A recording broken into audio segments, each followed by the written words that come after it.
The night my daughter-in-law laughed at me was the night everything changed. Before we dive into this story of betrayal, regret, and poetic justice, subscribe, and tell me the time where you are now. Because trust me, you'll remember this one. I can still hear her laughter. It wasn't just a giggle, it was a knife sharpened with pride. My daughter-in-law, Elyse, sat at the head of my dining table that evening, surrounded by my son and her friends, mocking the simple stew I'd prepared. "This?" she scoffed. "You expect people like us to eat this?" Everyone laughed. Even my son, Gavin, tried to hide his smile. I stood there holding the ladle, my hands trembling, not from anger, but disbelief. The house I built, the table I carved, the kitchen my late wife once ruled, now reduced to a stage for humiliation. I said nothing. I just quietly collected the plates, while Elyse leaned back and said, "Next time, maybe order something decent. Or better yet, don't bother cooking at all." That night, I made a promise. If she wanted to treat me like a servant, she'd soon learn who really owned the house she laughed in. The next morning, Gavin came to my room, avoiding my eyes. "Dad, you know how Elyse is. She didn't mean it." I smiled faintly. Of course she didn't. Words like that come from the heart. He shifted uncomfortably. "She just wants to make this place her own." I looked at him long and hard. "This place," I said slowly, "was already built by someone's heart. Your mother's." He had no reply. As he left, I noticed Elyse watching from the hallway, smirking, confident, certain she'd won. But she didn't notice the envelope I began drafting on my desk that morning, an eviction notice with her name already printed. The paper felt heavy in my hands, weighted with years of quiet endurance finally reaching its limit. I called my old lawyer, Wendell Price, the man who handled my wife's estate years ago. "I need to review the property transfer Gavin filed last year," I said. He hesitated. "You mean the one your son asked to co-sign for his mortgage?" "Yes," I said. "I just want to make sure the ownership is still as it should be." An hour later, Wendell called back, his tone uneasy. "Silas," he said, "it looks like your daughter-in-law forged your signature on one of the amendment forms. She added herself as a co-owner." I didn't even flinch. "She laughed at dinner," I said. "Now she's laughing on paper." But this time, I was the one preparing the next move. My silence had been mistaken for weakness for too long. That weekend, Elyse threw a small gathering, friends, co-workers, all dressed up, all loud. When I walked in, she pretended not to see me. "Oh, Mr. Dunn," she said finally, dripping sarcasm, "we didn't think you'd want to join us." I smiled, setting down a tray of drinks I'd prepared for them. "Oh, I wouldn't miss this for the world." Her friends whispered, snickering at the old man playing host. Then I noticed something on the wall, a portrait of my late wife. Elyse had replaced it with a modern art piece. My wife's photo was lying face down on the floor near the trash. I bent down, picked it up, and brushed off the dust. When I looked up, Elyse said, "We're redesigning the space. Time to move past the old decor." That was the moment my patience ended. The next morning, I called my lawyer again. "File it," I said. He hesitated. "You mean?" "Yes. Eviction." That same evening, Gavin and Elyse were laughing in the living room when I walked in, a white envelope in hand. "Dinner's ready," I said, setting it on the table. Elyse opened it, expecting a menu or a note. Her laughter stopped mid-breath as she read the words, "Eviction notice, effective in 30 days." The silence that followed was worth every insult she'd ever thrown. She stood frozen, color draining from her face. Gavin whispered, "Dad, what is this?" "It's dinner," I said calmly.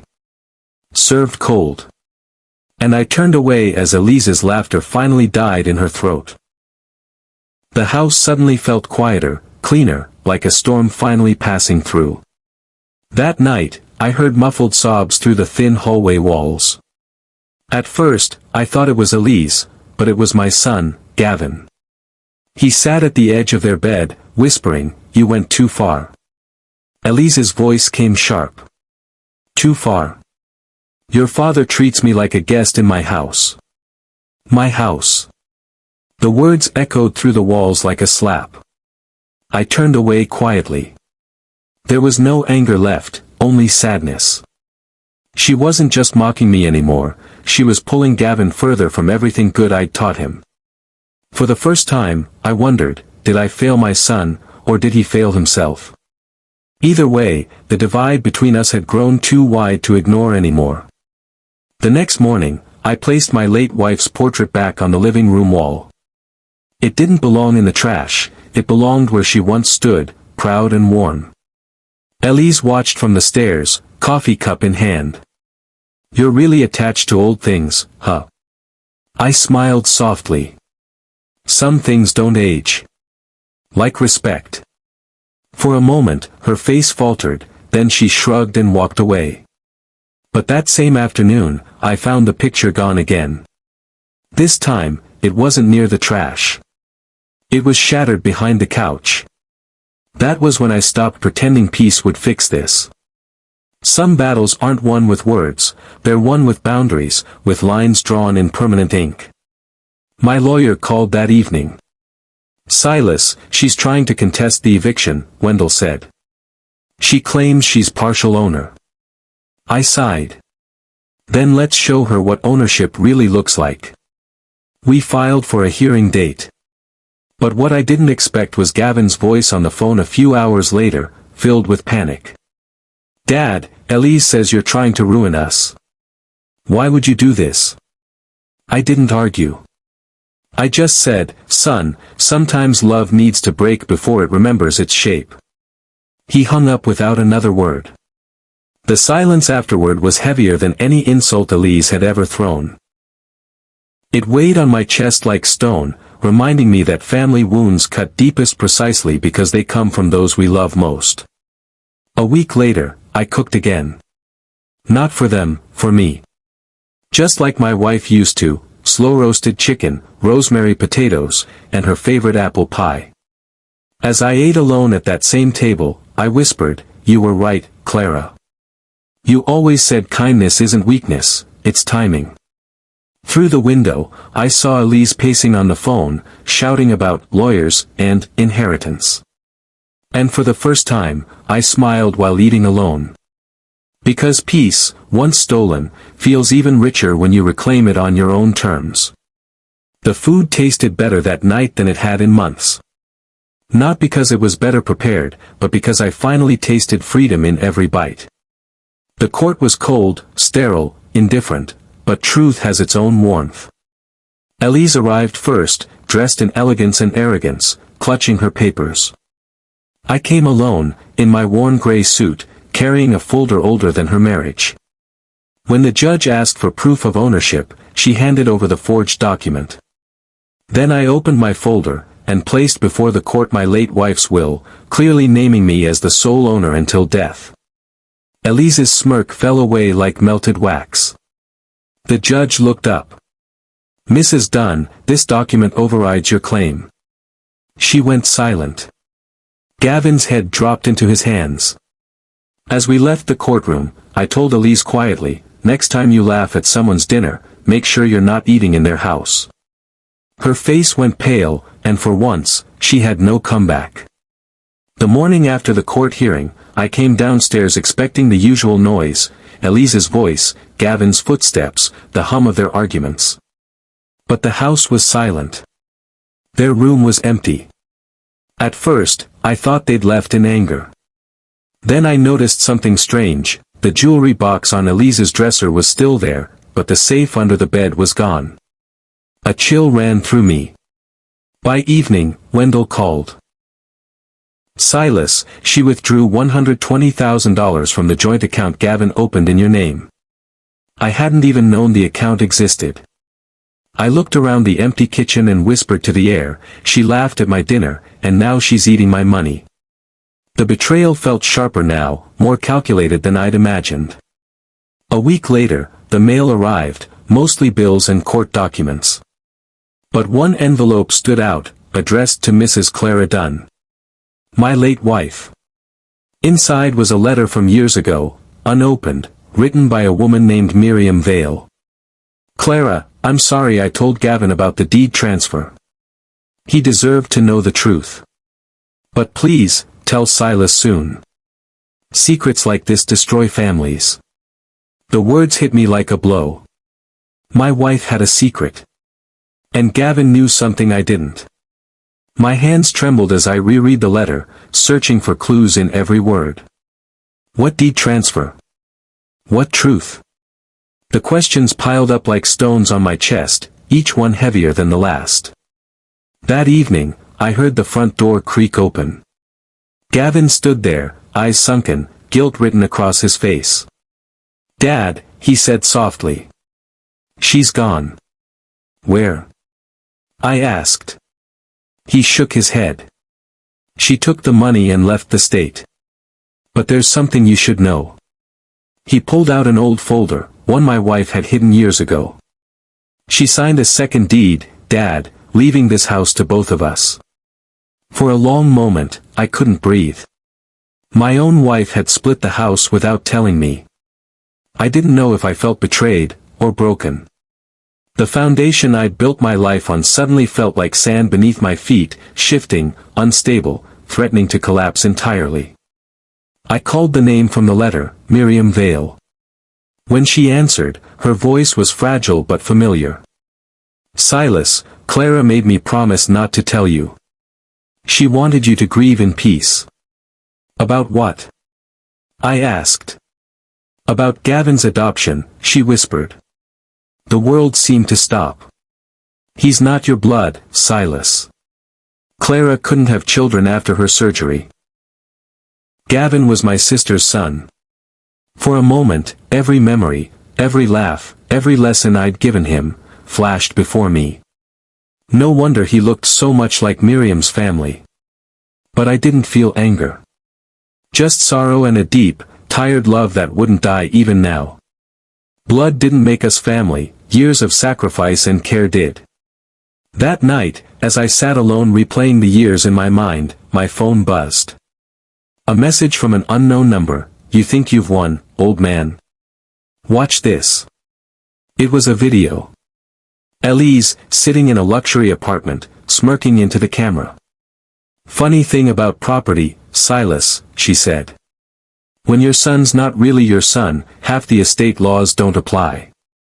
She held up a document, one she clearly stole from Gavin's folder, claiming legal rights as the spouse of the sole heir. Then she added, by the time you see this, your accounts will be empty too. My chest went cold, but I smiled anyway. Because she didn't know one thing, I had already transferred every asset into a private trust, under my late wife's name. And that meant her next move would bury her completely. People mistake silence for weakness. But I learned long ago, silence is the sharpest blade. When I discovered the empty accounts, I didn't call the police. I didn't even confront Gavin. I simply froze every remaining asset under the trust's name. Quietly. Then I sent a single email to Elyse, with just 3 words, your move, darling. No threats. No emotion. Just bait. By nightfall, she replied with venom, you'll regret underestimating me. I smiled. Because that's what every desperate liar says right before they trip over their own arrogance. The trap was set. All I had to do now was wait for her to walk into it, confident and blind. While reviewing old financial files, I found a hidden pattern, small, consistent withdrawals made under Gavin's name, dating back 2 years before he met Elyse. She'd been in his life long before she appeared to fall in love. Digging deeper, I found a connection, a private consulting firm registered to her maiden name, but funded by my company's old client. She'd been planted to infiltrate our family from the start. When I told Wendell, he said, Silas, you've uncovered a con that could put her behind bars. I leaned back and said, not yet. Let her think she's winning. It's much quieter that way. The pieces were finally coming together, revealing a picture far uglier than simple greed. I invited Gavin for dinner, just the two of us. He looked exhausted, broken. "Dad, I don't know who to believe anymore." I poured him wine. "Then believe the one who doesn't raise his voice." Over dinner, I told him everything, the forged signatures, the false deeds, the company links. He stared at me, speechless. Then I showed him one more thing, a voice recording from my lawyer's office. Elyse's voice, sharp and smug. "Once he dies, the trust dissolves. The rest will be ours." Gavin dropped his glass. "She planned your death." I looked at him, calm as ever. "No, son. She planned her own." His face crumbled, reality finally breaking through his denial. With Wendell's help, I set the stage. A fake settlement meeting at the house. Elyse arrived in designer heels and false confidence, her voice dripping superiority. "Let's be civil, old man," she said. I smiled. "Of course. Sit." The recorder in the flower vase was already running. We discussed everything, property, money, Gavin. Then she slipped. "You think I cared about your son?" "He was my way in, Silas." "Perfect." As she signed the fake settlement, I stood. "You've just confessed to fraud on tape." She froze, realizing too late what she'd done. I walked to the window and said softly, "Dinner's over." Her confident mask shattered completely, replaced by raw panic as she understood her own words had destroyed her. When the police arrived the next day, I wasn't angry. I was sipping tea by the porch when they led her away. Gavin stood beside me, tears in his eyes. "Dad, I'm sorry." I put a hand on his shoulder. "A man isn't measured by his mistakes, son, but by how he faces them." Later that evening, I returned to my study. The portrait of Clara hung above my desk again, glowing softly in the lamplight. For the first time in months, the house felt like a home again. But something in me whispered, "It's not over yet." Because revenge isn't always about destroying someone. Sometimes, it's about rebuilding yourself so completely, they can't touch you anymore. The real victory was in reclaiming peace. It was past midnight when I heard the knock, soft, hesitant, like a ghost asking permission to exist. When I opened the door, a woman stood there in the rain. "Mr. Dunn," she whispered. Her face was familiar, too familiar. "I'm Arden Vale," she said. "Miriam's niece and your wife's goddaughter." I stared at her, speechless. Miriam's niece. She held out a faded envelope. "My aunt asked me to give you this if anything ever happened to her." Inside was a second will, dated 2 months after the one I knew.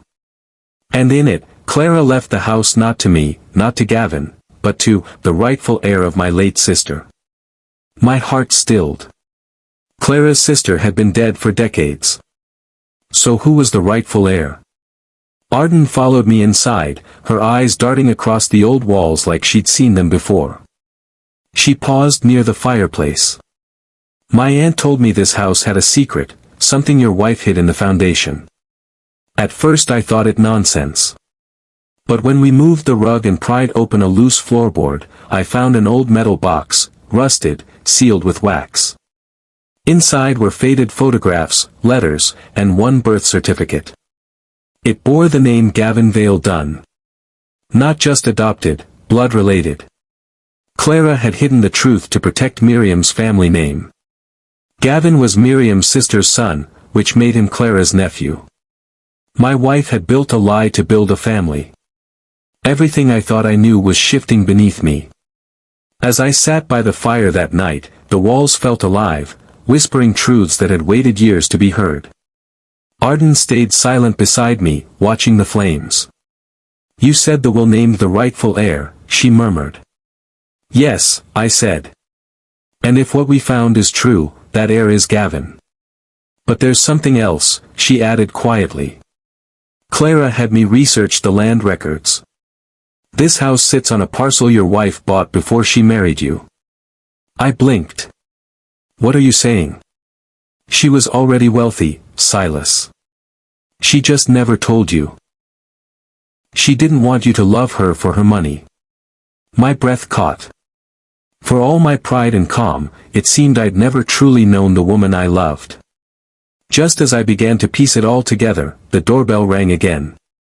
This time, it wasn't a ghost, it was a storm wearing red lipstick. Elyse. Hair disheveled, eyes hollow, voice trembling. Silas, please. I have nowhere else to go. I almost laughed.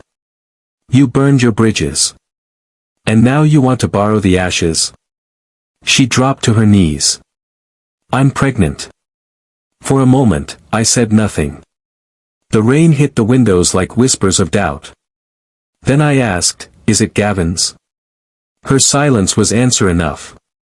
But I let her in anyway. Not out of pity, out of curiosity. Because something told me she wasn't lying about everything. And perhaps, despite everything, a child deserved better than the sins of its mother.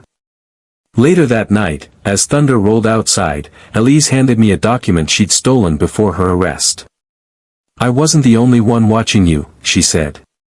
It was a property transfer, one Clara had made before she died, to a trust in Miriam Vale's name. And beneath that, a note written in Clara's hand, if you're reading this, Silas, know that I did it to protect you.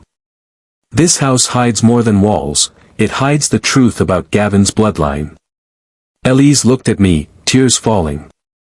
She was trying to protect him from someone who still wants this house. I asked, who? She whispered a name that froze my blood. Wendell Price. My lawyer. My oldest friend. The one man I trusted with everything. I spent the night reading Clara's letters by candlelight. Her handwriting was calm, the same calm I had mistaken for weakness.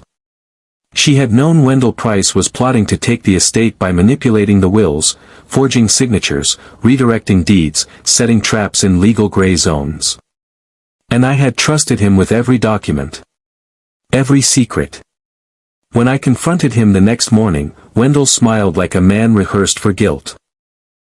Silas, my friend, the truth is just paperwork. And paperwork is mine to control. I leaned forward. Then I suppose you won't mind if I've already filed a few of my own. He froze. I had spent the night transferring the trust Clara created into Gavin's name, legally airtight, with new evidence attached. For the first time, Wendell's mask cracked. The hunter had just realized he'd become the prey. That evening, I called for a family dinner, one last supper, as it were. Elyse sat quiet, eyes swollen from tears. Gavin arrived late, disheveled and distant. Arden watched from the corner, sensing the storm. Wendell came too, smug, unaware he'd walked into his own undoing. I stood at the head of the table, poured a glass of wine, and began speaking.